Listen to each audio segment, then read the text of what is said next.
Assalamualaikum warahmatullahi wabarakatuh. Sebelumnya perkenalkan saya Arsadi Dimas Satya Aji dari absen nomor 5. Di sini saya akan mempresentasikan atau membahas terkait sejarah Kerajaan Kahuripan.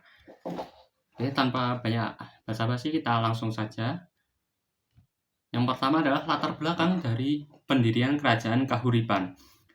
Kerajaan Kahuripan didirikan oleh Raja Airlangga dan menjadi satu-satunya raja di kerajaan tersebut semenjak tahun kurang lebih sekitar 1019 Masehi dengan beribukukan di kota Kahuripan sekitar antara Sidoarjo dan Surabaya. Kerajaan ini sebenarnya adalah penerus dari Medang Kumulan yang runtuh dan Raja Airlangga sendiri adalah keponakan dari Raja Dharmawangsa yang merupakan raja terakhir Medang. Untuk silsilahnya sendiri itu kita bisa lihat dari Raja ke-19 Medang Kumulan, yakni Makutha Wangsawardhana, di mana Makutha Wangsawardhana punya dua anak. Yang pertama adalah Dharmawangsa yang akan menjadi raja terakhir Kerajaan Medang. Yang kedua adalah Mahendra Datta yang akan menikah dengan Raja Udayana dan memiliki seorang anak bernama Airlangga yang akan menjadi pendiri Kerajaan Kahuripan. Nah, kemudian untuk alur pembentukannya sendiri, Kerajaan Kahuripan sendiri tidak dibentuk hanya dalam satu malam, tidak dibentuk hanya dalam satu serangan. Semuanya itu sudah mulai bisa dilacak dari 60 tahun sebelumnya, yakni persaingan antara Medang dan Sriwijaya. Keruntuhan dari Kerajaan Medang bisa dilacak dari persaingan antara Kerajaan Medang dan Kerajaan Sriwijaya untuk memperebutkan jalur perdagangan.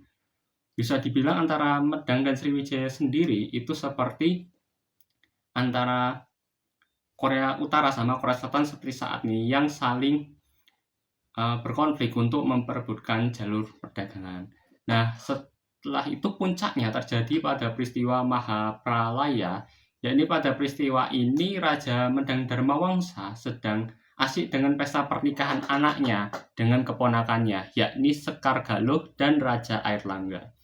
Perlu diketahui juga bahwa pada masa itu pernikahan antar keluarga kerajaan itu hal yang cukup lumrah, cukup wajar karena mereka beranggapan dengan menikahkan antara yang masih satu darah keluarga kerajaan itu akan mencegah orang lain untuk main politik lah di kerajaan sehingga kekuasaan kerajaan tetap berputar di sekitar lingkaran keluarga kerajaan tersebut.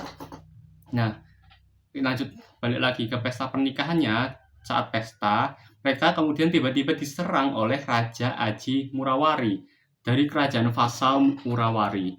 Kerajaan vasal sendiri itu bisa dibilang adalah sebuah kerajaan, tapi dia di bawahnya kerajaan yang besar gitu. Contohnya kalau Indonesia sendiri mirip kerajaan Ngayogyakarta Hadiningrat, tapi masih di bawahnya Republik Indonesia.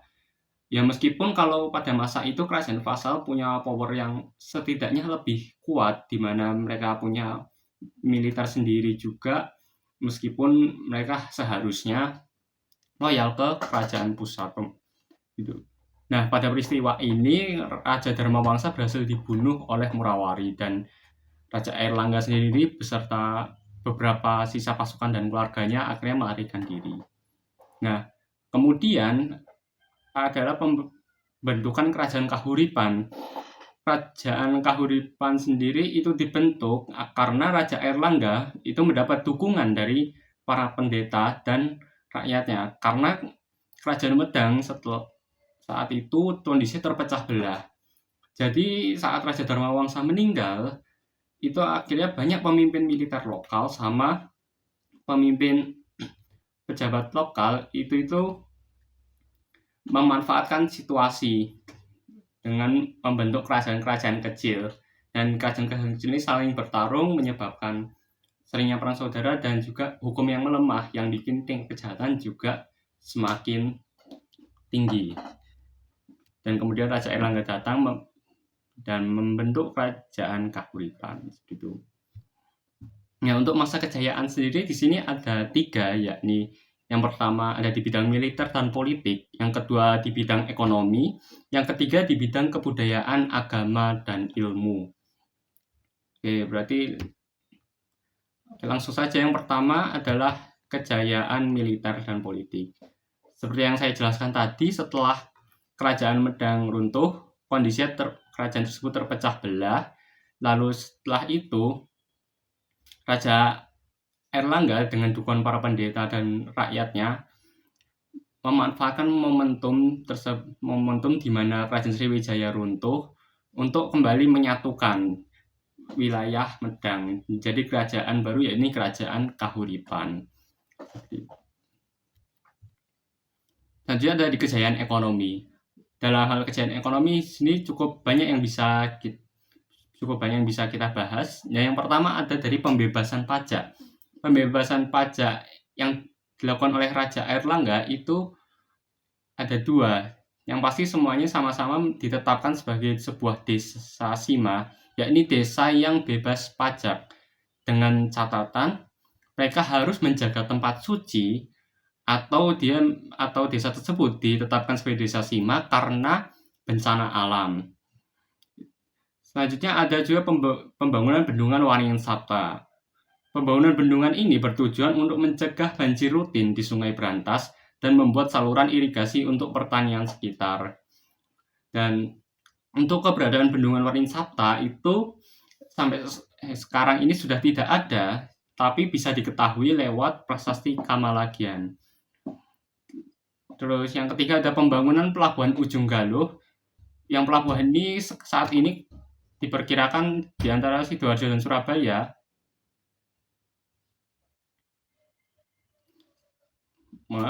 Diperkirakan di antara Sidoarjo dan Surabaya yang berfungsi untuk menghubungkan pedagang dari berbagai daerah.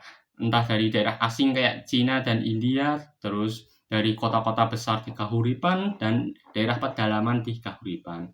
Dan yang terakhir adalah membangun jalan dan jembatan. Raja Airlangga banyak membangun berbagai jalan dan jembatan atau penyeberangan di sekitar Sungai Bengawan Solo untuk mempermudah distribusi barang.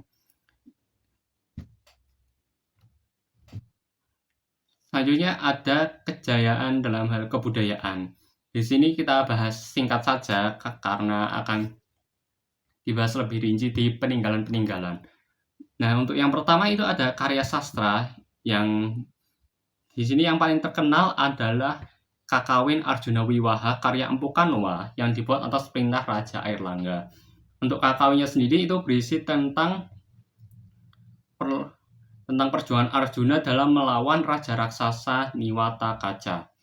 Nah, untuk candi-candi sendiri itu ada banyak sebenarnya pada masa Kahuripan, cuma yang paling terkenal adalah Candi Belahan yang merupakan tempat pendarmaan Raja Airlangga.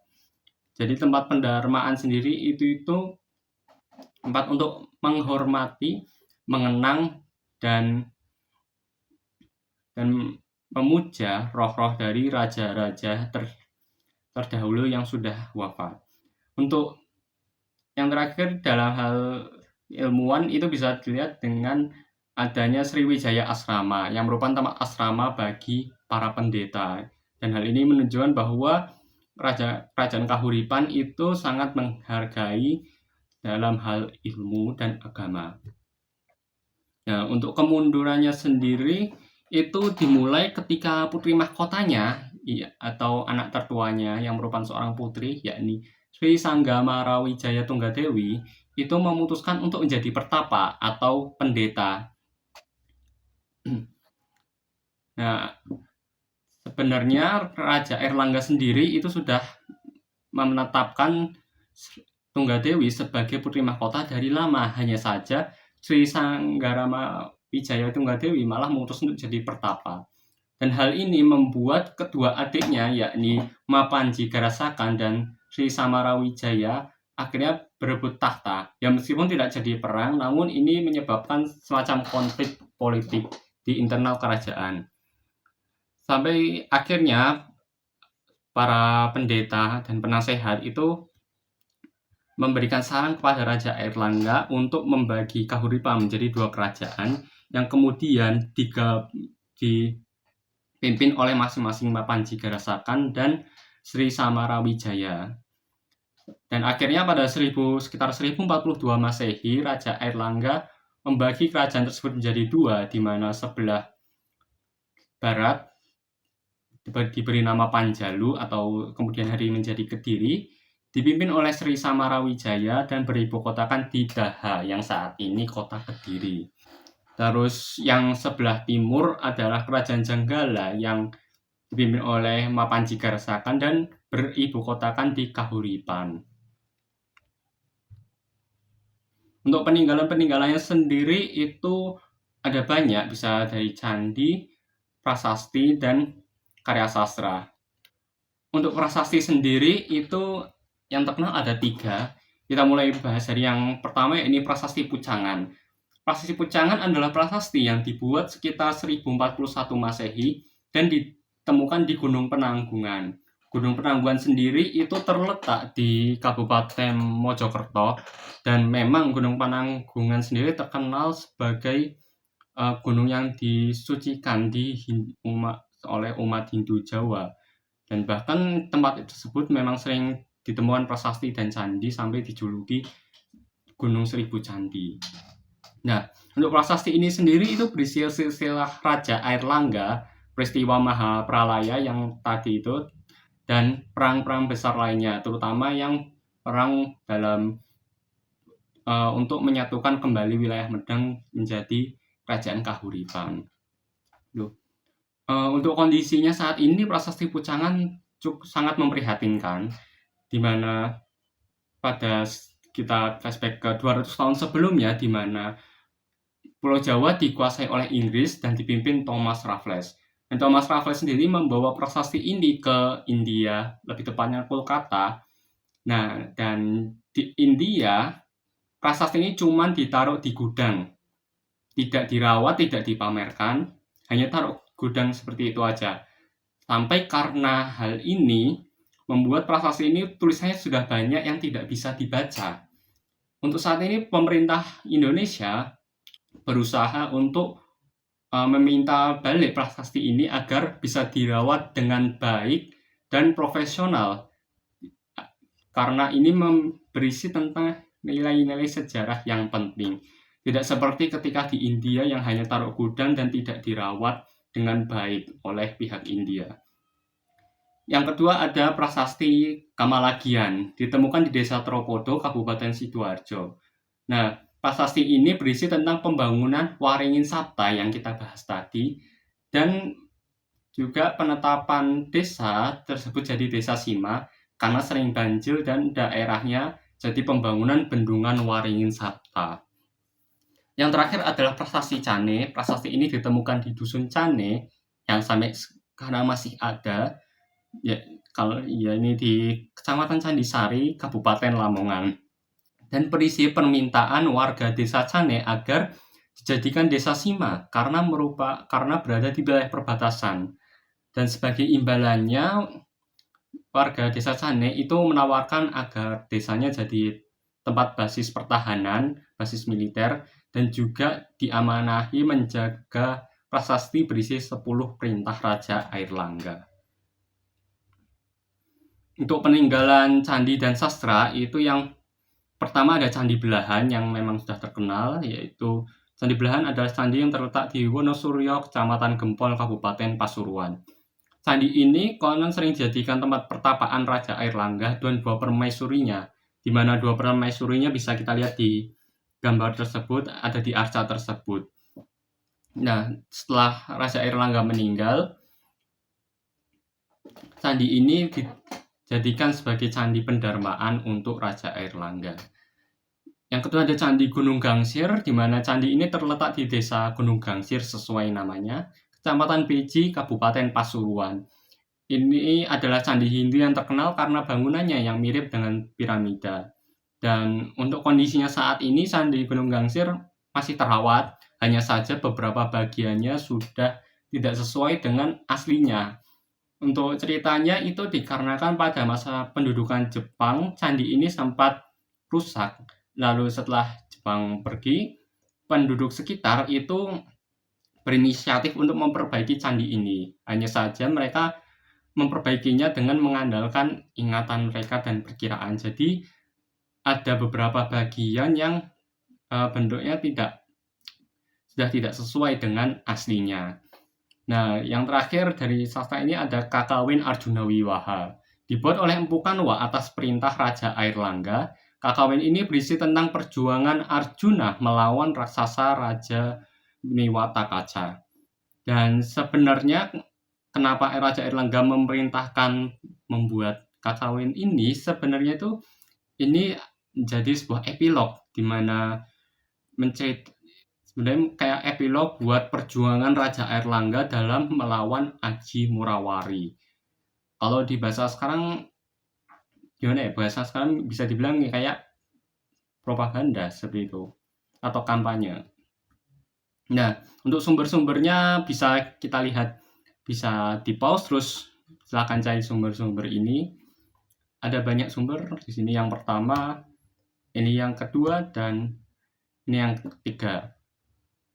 Oke, sekian presentasi dari saya kali ini. Bila ada salah baik sengaja maupun tidak sengaja, saya mohon maaf. Terima kasih. Wassalamualaikum warahmatullahi wabarakatuh.